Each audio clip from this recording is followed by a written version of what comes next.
ท่านเงียนมิกเติมเอกอัครราชทูตวิสามัญผู้มีอำนาจเต็มแห่งสาธารณรัฐสังคมนิยมเวียดนามประจำสาธารณรัฐประชาธิปไตยประชาชนลาวได้ให้สัมภาษณ์ต่อนักข่าวสำนักข่าวสารประเทศลาวในวันที่21เมษายน2025ที่ผ่านมาภายใต้การนำพาชี้นำของสองพรรคชี้นำโดยกงของกรมการเมืองและคณะเลขาธิการรัฐบาลและสภาแห่งชาติในระยะผ่านมาบรรดาคณะพรรคกระทรวงแขนงการของรัฐบาลบรรดาคณะกรรมการสภาแห่งชาติแนวลาวสร้างชาติองค์การจัดตั้งท้องถิ่นและวิสาหกิจของสองประเทศเป็นการประสานสมทบกันอย่างตั้งหน้าและจัดตั้งปฏิบัติบรรดาสนธิสัญญาและจัดตั้งปฏิบัติบรรดาสัญญาร่วมมือเวียดนามลาวของการนำขั้นสูงของสองพรรค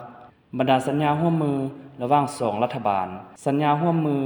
ระหว่างกระทรวงแขนงการและท้องถิ่นบรรลุได้บรรดามากผลในด้านต่างๆประกอบส่วนสำคัญเข้าในการรักษาเสถียรภาพทางด้านการเมืองพัฒนาเศรษฐกิจสังคมรับประกันเวียกงานป้องกันชาติรักษาความสงบแต่ละประเทศสืบต่อหัดแน่นสายพัวพันมิตรภาพอันยิ่งใหญ่ความสามัคคีแบบพิเศษและการร่วมมือรอบด้านระหว่างลาวเวียดนามเข้าสู่รองเลิกแท้เหมาะตัวจริง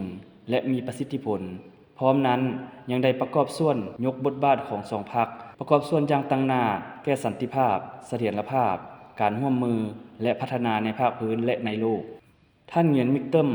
ได้กล่าวตื้มว่าในโอกาสที่ท่านเลืองเกื้องประธานประเทศแห่งสาธารณรัฐสังคมนิยมเวียดนามจะเดินทางมาเยี่ยมยามทางรัฐกิจอยู่สาธารณรัฐประชาธิปไตยประชาชนลาว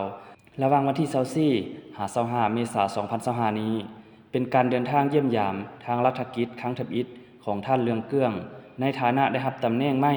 และในท่ามกลางเฉลิมฉลองบุญปีใหม่ลาวซึ่งเป็นบรรยากาศอันอบอุ่นมีชีวิตชีวาแสดงถึงน้ำใจมิตรภาพอันยิ่งใหญ่ความสามัคคีแบบพิเศษสนิทแน่นจงรักภักดีและบริสุทธิ์ผุดพอง